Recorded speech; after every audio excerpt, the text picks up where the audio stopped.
वक्त है मेरा गांव मेरा देश का। देश में 5 राज्यों में चुनावी नतीजों के बाद पेट्रोल और डीजल की कीमतों में लगातार उछाल देखने को मिल रहा है। या ये बोल सकते हैं कि चुनाव का दौर खत्म हुआ और महंगाई का दौर शुरू हो गया। इन बढ़ती कीमतों से आम आदमी की जेब पर भारी असर पड़ रहा है।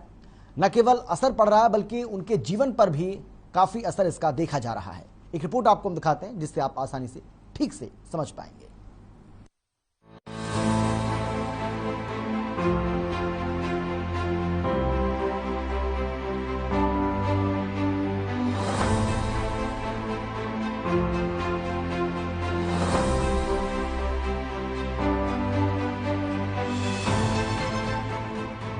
पेट्रोल डीजल के दामों में बढ़ोतरी लगातार जारी है। राष्ट्रीय राजधानी दिल्ली में पेट्रोल 102 रुपए 61 पैसे प्रति लीटर हो गया है, जबकि डीजल 93 रुपए 87 पैसे प्रति लीटर बिक रहा है।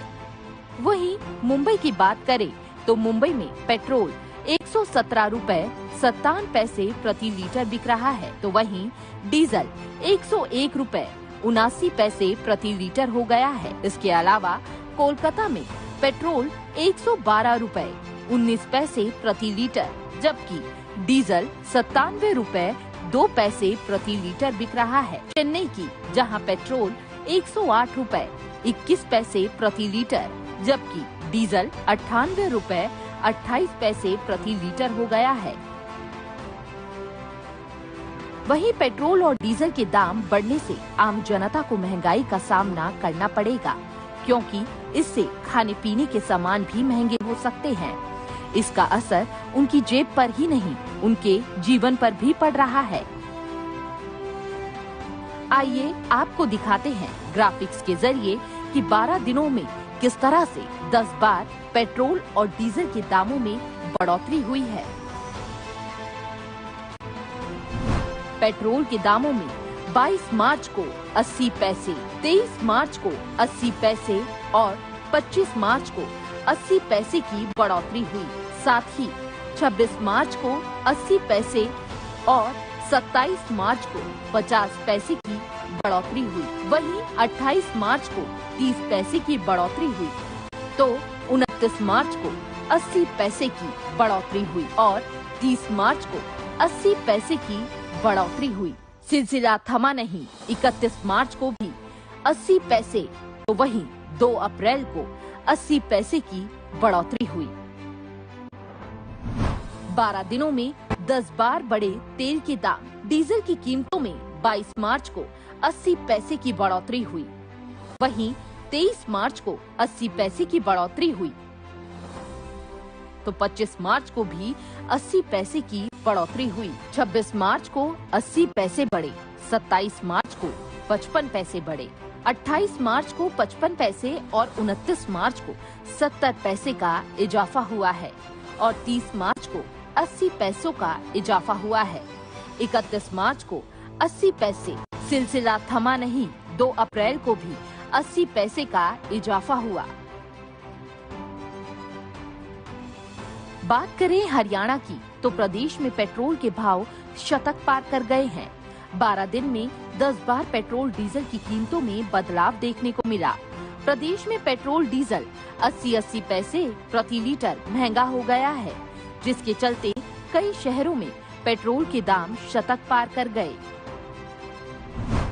बात गुरुग्राम की करें तो गुरुग्राम में पेट्रोल 102 रुपए 72 पैसे प्रति लीटर, तो डीजल 93 रुपए 97 पैसे प्रति लीटर हो गया है।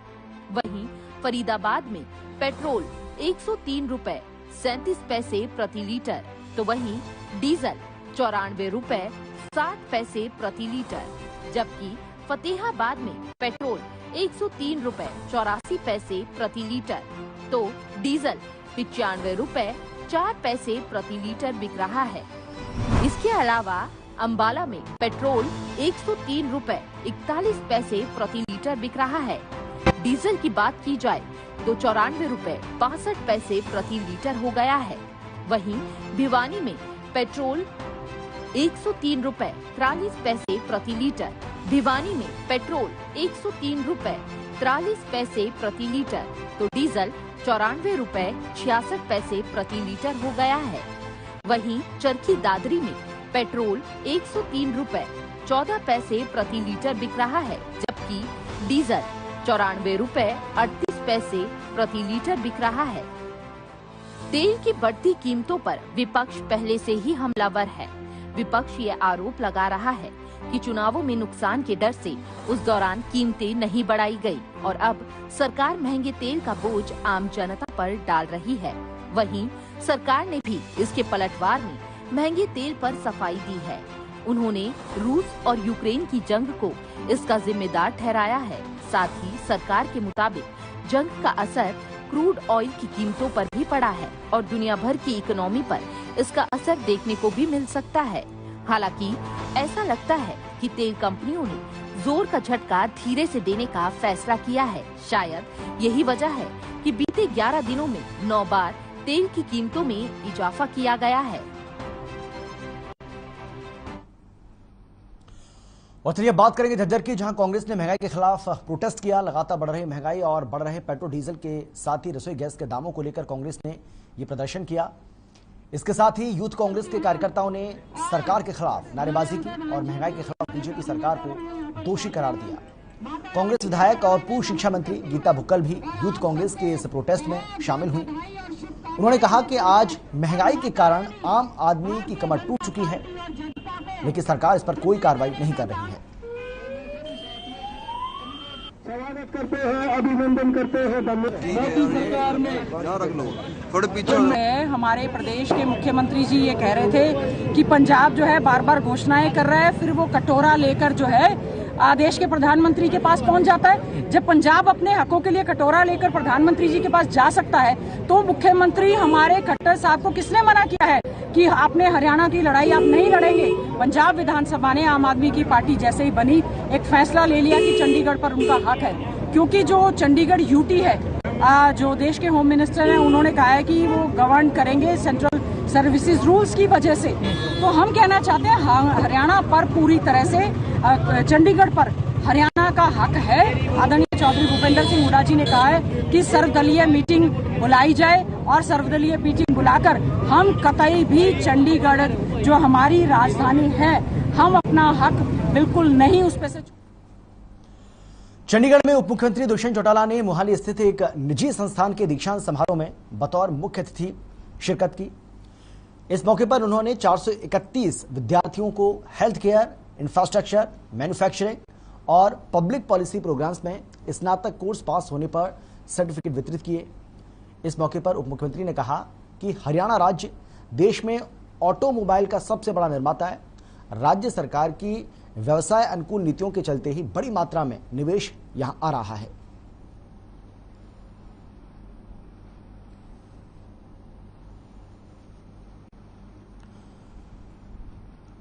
उप मुख्यमंत्री दुष्यंत चौटाला का यह कहना है कि प्रदेश ऑटोमोबाइल सेक्टर का हब बनता जा रहा है। एक दीक्षांत समारोह में वो पहुंचे थे और यहां उन्होंने स्टूडेंट्स को सर्टिफिकेट बांटे। झज्जर की मंडियों में गेहूं की खरीद दूसरे दिन भी नहीं हो पाई है। मामला शहर के अनाज मंडी का है, जहां ज्यादा नमी होने के चलते किसानों का गेहूं नहीं बिक पाया। दरअसल प्रदेश में गेहूं की खरीद शुरू हो चुकी है। गेहूं की फसल का रेट भी सरकार काफी कम दे रही है, जिसके चलते किसान प्राइवेट आड़तियों को अपने गेहूं की फसल देने के लिए मजबूर हो रहे हैं, क्योंकि उन्हें प्राइवेट आड़तियों से अच्छा मुनाफा मिलने की उम्मीद है।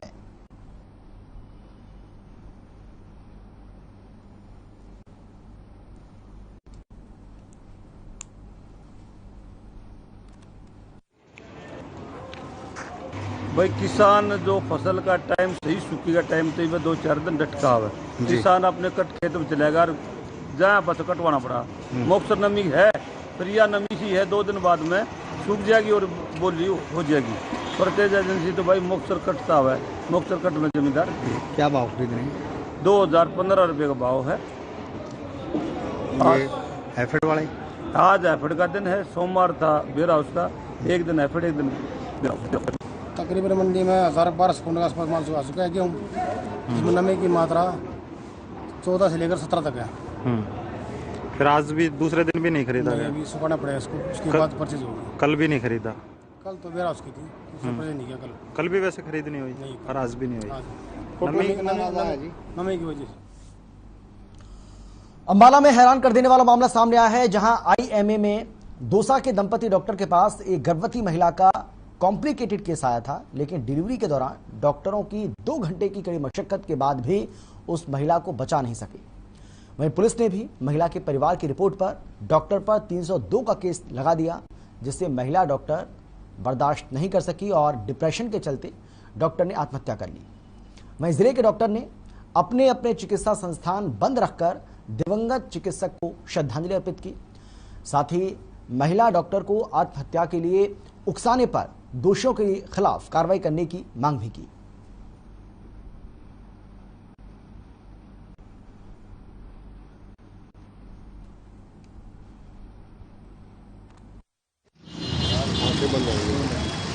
ऑपरेशन के 2 घंटे के बाद उसको एक कॉम्प्लिकेशन होती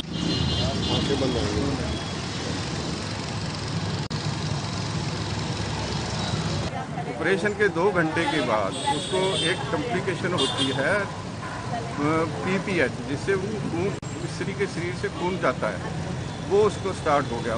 डॉक्टर्स ने मिलके पूरे 2 घंटे पूरी कोशिश की उसको बचाने के लिए, इवन खून भी चढ़ाया गया, लेकिन वो उसको बचा नहीं सके। और लेकिन ये परिवार वाले भी सब जानते थे, वो सब सहमत थे इस चीज़ से, और वो उसको घर भी ले गए। लेकिन वहाँ के जो एंटी सोशल एलिमेंट कुछ ऐसे थे, वो उन्होंने उन परिवार को उकसाया और वो डेड बॉडी को दोबारा से लेके उस हॉस्पिटल के सामने लेके आ गए और वहाँ पे प्रदर्शन किया। पुलिस प्रशासन पे दबाव डाला गया और धारा 302 उस डॉक्टर्स पे लगा दी गई। और उस धारा 302 का असर ये हुआ कि वो डॉक्टर्स इतने डिप्रेशन में चली गई कि वो इस चीज़ को सहन ही नहीं कर पाई, इसका विश्वास ही नहीं। चरखी दादरी में गैंगरेप के बाद आत्महत्या करने वाली नाबालिग छात्रा का शव लेकर उसके परिवार वालों ने जाम लगा दिया। पीड़ित परिवार के लोगों ने मृतक पीड़िता का शव सड़क पर रखकर घंटों जाम लगाया। परिवार वालों का यह कहना है कि वो तब तक मृतक नाबालिग लड़की का अंतिम संस्कार नहीं करेंगे जब तक कि उनके साथ रेप करने वाले लोगों की गिरफ्तारी न हो जाए। वहीं घटना की जानकारी मिलते ही मौके पर पहुंची पुलिस ने पीड़ित परिवार को बड़ी मुश्किल से भरोसा दिलाया कि आरोपियों को जल्द ही गिरफ्तार कर लिया जाएगा।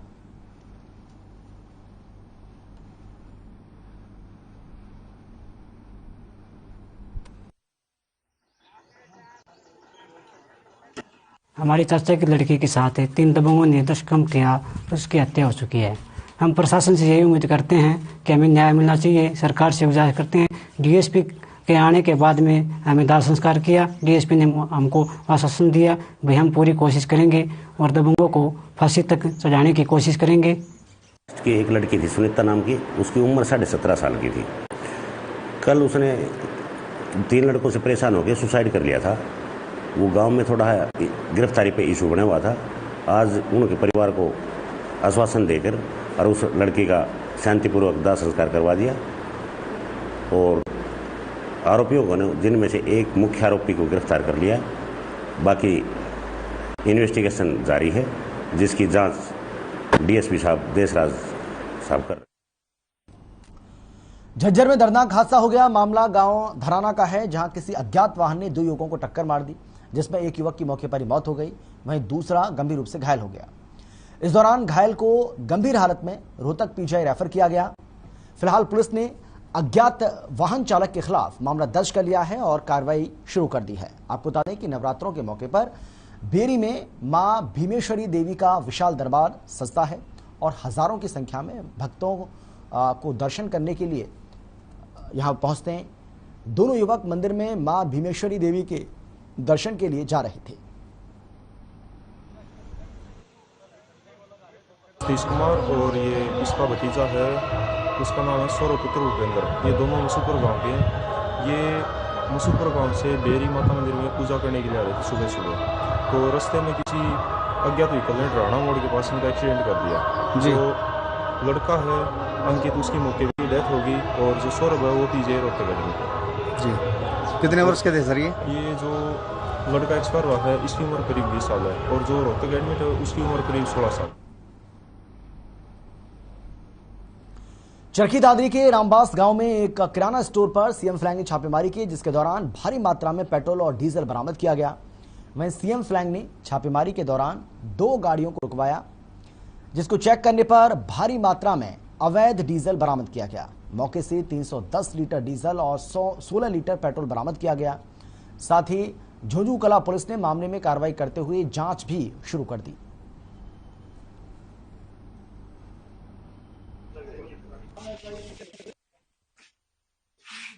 हमने एक कंज्यूमर को भेजा था एक किराना स्टोर की जगह पे, जहां ये खबर मिली थी कि वो पेट्रोल और डीजल को स्टॉक करके उनके खरीद बेच का काम कर रहे हैं। तो हमने कंज्यूमर को भेजा था, हमने उसकी वीडियो फुटेज भी बनाई, जिसमें देखा गया कि वो होटल में डाल के पेट्रोल को क्रय कर रहा है, बेच रहे हैं। तो हमने उसकी क्वांटिटी को जब्त कर लिया है और एफआईआर दर्ज कर दी गई।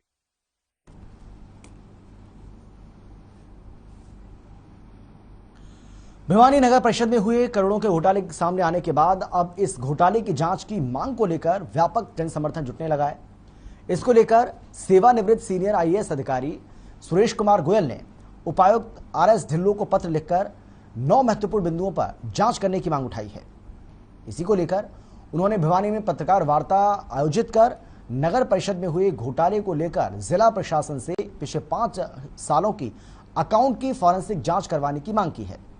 इसके साथ ही उन्होंने भिवानी शहर में प्रॉपर्टी आईडी में जो भी बदलाव किए गए हैं उसको जनता के सामने प्रचार माध्यम से रखने की अपील भी उपायुक्त से की है, ताकि ज्यादा से ज्यादा प्रभावित लोगों की शिकायतें दर्ज करने का रास्ता बन सके।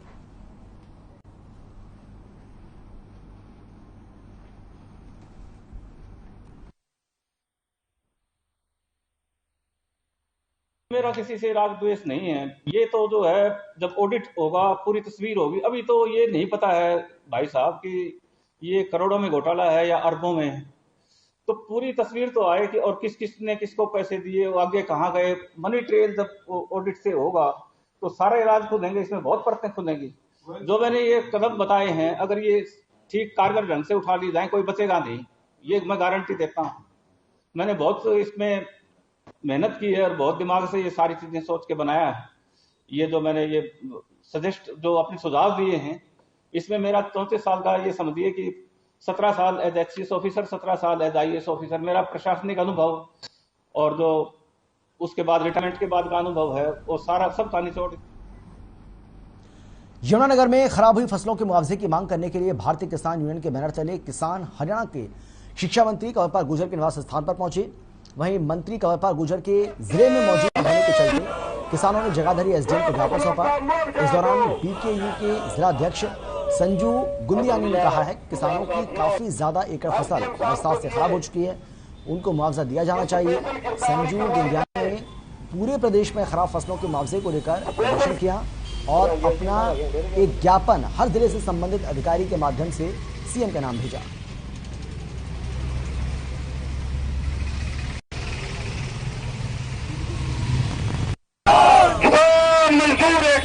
जो पिछले दिनों बरसात के कारण फसलें खराब हुई हैं, हजारों एकड़ फसलें तबाह हुई हैं, उनके मुआवजे की मांग को लेकर हम आज पूरे हरियाणा में भारतीय किसान यूनियन चुड़ुन्नी के द्वारा डीसी साहब को और मंत्रियों को ज्ञापन दिए जा रहे हैं। उसी के तहत आज हम यहाँ हमारे जिले के एकमात्र मंत्री हैं कंवरपाल गुर्जर जी, उनके निवास स्थान पर आए थे। एक आस लेकर आए थे कि हमारे मंत्री हैं और इस इलाके के हैं जिस इलाके में सबसे ज्यादा फसल बर्बाद हुई है बरसात के कारण, कि हमारी बात को सुनेंगे, समस्या सुनेंगे और विधानसभा में उठाएंगे, सीएम के सामने उठाएंगे और मुआवजा देंगे। लेकिन अफसोस है कि आज मंत्री हमारे को। अंबाला का डीसी कार्यालय इन दिनों चर्चा में है, जहां डीसी कार्यालय में किसान अपना ज्ञापन देने पहुंचे। जानकारी के मुताबिक बीते दिनों लगातार हुई बारिश से खेतों में बहुत ज्यादा जलभराव से फसल का नुकसान हो गया था, जिससे कई फसलें नष्ट हो गई थी और किसानों ने सरकार से गिरदावरी कराकर फसलों के नुकसान का मुआवजा देने की मांग भी की और पहले भी कई बार ये मांग पत्र दिया है, लेकिन सरकार ने किसानों को उचित मुआवजा अभी तक नहीं दिया है, जिसके चलते किसान फिर से अपना ज्ञापन देने डीसी कार्यालय पहुंचे।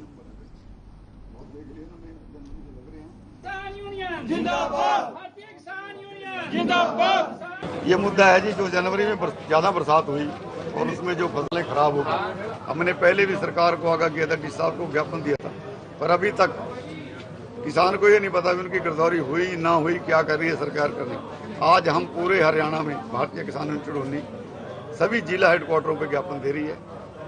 आज ये ज्ञापन दे के इनको चिताया जा रहा है, तो भी इसको ठीक कर लो, किसान को मुआवजा दो, वरना उसके बाद फिर कोई कड़ा आंदोलन जो ऊपर से आदेश आएंगे तो वो करना पड़ेगा। कैथर की लघु सचिवालय में आज भारतीय किसान यूनियन के बैनर तले किसानों की गुलाबी सुंडी से खराब फसल का मुआवजा और लंबित पड़े ट्यूबवेल कनेक्शनों की मांग को लेकर धरना प्रदर्शन किया गया। अपनी मांगों को लेकर ज्ञापन भी सौंपा। किसान नेताओं ने कहा है कि अगर सरकार ने जल्द ही खराब फसल का मुआवजा नहीं दिया और लंबित पड़े बिजली कनेक्शन की मांग को पूरा नहीं किया तो गेहूं के सीजन के बाद संयुक्त किसान मोर्चा के आह्वान पर जो भी रणनीति बनाई जाएगी और आंदोलन किया जाएगा। किसान नेताओं ने यह भी कहा है कि भारतीय किसान यूनियन गेहूं के सीजन में किसानों को फसलों का सही दाम मिले, इस पर काम करेगा।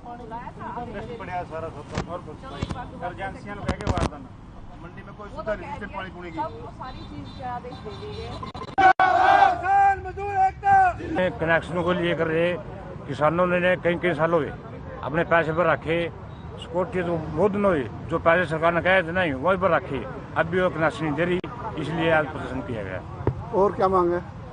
और मांगा जो मान लें गिरदौरी के लिए, जो किसानों की फसल खराब हुई है, इनकी गिरदौरी के लिए जल्दी गिरदौरी करके इनको पैसा दिया जाए। जो गुलाबी सुंडी से हमारी पास की खेती नष्ट हुई है उसके बारे में, और दूसरा जो ट्यूबवेल कनेक्शन काफ़ी दिन से ट्यूबवेल भी लगा लिए, पैसे भी भर लिए, अब नए लिस्ट जारी करते हैं देने की बजाय इनके, उसमें तो चीज़ों के बारे में ज्ञापन दिया। अगर ये मांगे नहीं मानते बीकेयू का क्या स्टेप रहेगा? स्टेप जो भी हमारे संयुक्त मोर्चा या आगू नेता जो भी आदेश देंगे, रोड जाम का हो, जैसे भी हो, धरना का हो, हम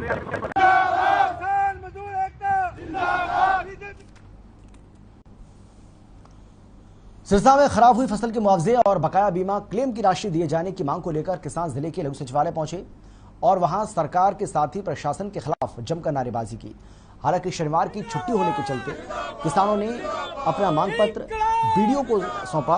साथ ही उन्होंने चेतावनी देते हुए कहा है कि सरकार ने जल्द ही उनकी मांगों को नहीं माना तो जो भी दिशा निर्देश होंगे उसके अनुसार आगामी आंदोलन किया जाएगा। देश का हर नागरिक सड़कों पर होगा।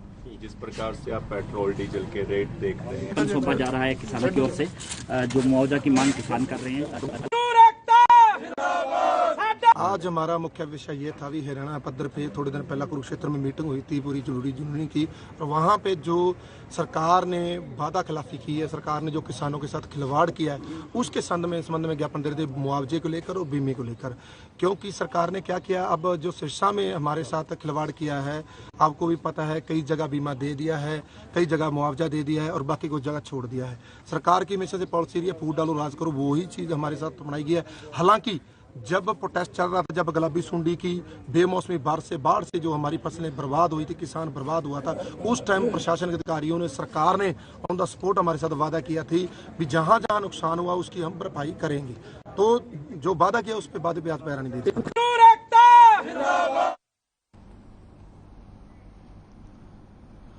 अम्बाला का जिला बार एसोसिएशन चैम्बर के मुद्दे को लेकर एक बार फिर से चर्चा में है। आपको बता दें कि वकीलों की संख्या करीब 1800 है, जिनके चैम्बर्स काफी कम हैं। नए वकीलों को चैम्बर मिल पाने में दिक्कत हो रही है। हमेशा बार के चुनाव में मुद्दा चैम्बर्स का निर्माण ही है। हालांकि एसोसिएशन ने एसडीएम कार्यालय से सटे शेड वाली जगह पर नए चैम्बर बनाने की योजना बनाई है।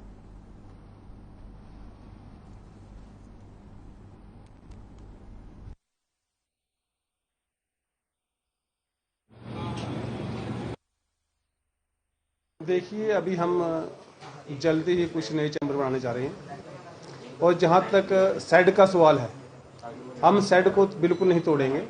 अगर हमने कुछ वक्त के लिए, समय के लिए उसको शिफ्ट करना पड़ा तो शिफ्ट करेंगे, वो भी अपनी तरीके से करेंगे ताकि किसी वकील को सड़क पर ना बैठना पड़े, और पूरे प्लान से हम चैम्बर बनाएंगे। अभी चैम्बर के लिए हाई कोर्ट से इंस्पेक्शन हो चुकी है और जल्दी ही सेशन जज की अध्यक्षता में और जितने भी माननीय जज हैं और एडमिनिस्ट्रेशन है, उससे अप्रूवल होने के बाद हम चैम्बर का काम जल्दी लगाएंगे। और फिलहाल इस बुलेटिन में इतना ही। छोटे से ब्रेक के बाद फौरन लौट रहे हैं। आप देखते रहिए हर खबर।